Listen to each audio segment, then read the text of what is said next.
Hi guys, I'm Kalinda. And I'm Justice. Have you ever wondered what it's like to change schools from a teacher's perspective? Well, don't worry, we have an answer. This month we interviewed 3 former HAPS teachers on their experiences into moving into this new territory. First, we have Mr. Hooker, the 7th grade math and science teacher. It's different. It's a much larger campus. Probably it's not exactly the same kids that I had last year, and I'm not teaching the exact same classes in the exact same ways that I did. So there's a transition, and I think that we're all adjusting pretty well so far. Ms. Marks is doing a fantastic job. I think there's some opportunities for some really cool stuff, honestly. And I hope that we can get to the point to where we kind of get situated and everything's good to go. It is much larger campus, and I kind of miss that. And I think that'll kind of feed into the next question of, do I miss HAPS? Yeah, I do.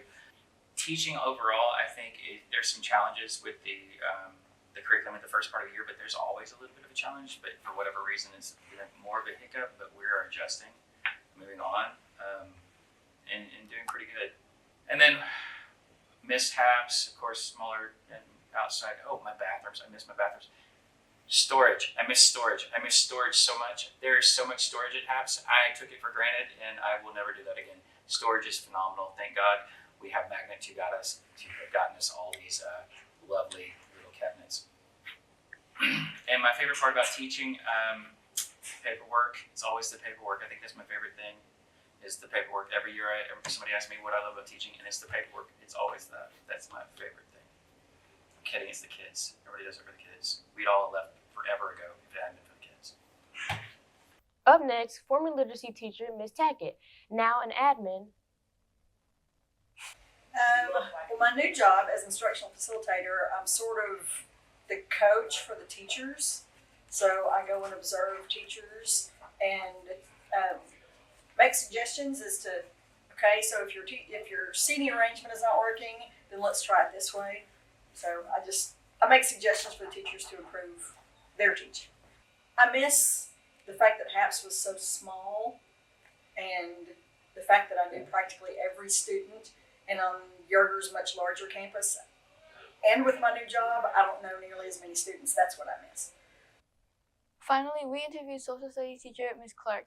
Having begun her teaching career at HAPS, her perspective stands apart from the more experienced educators we spoke with previously.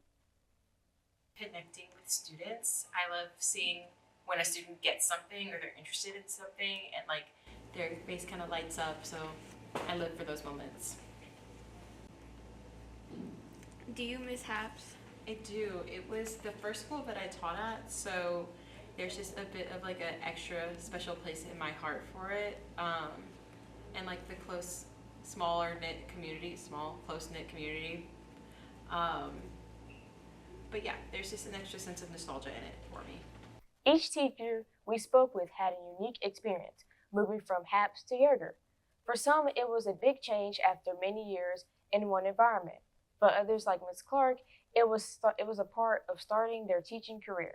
Although their stories show how teachers adjust, grow, and stay focused on helping students no matter where they're teaching. It's always interesting to see how teachers move, shape the school year. Thanks for that update. This month's teacher feature shines the spotlight on Ms. Rivera,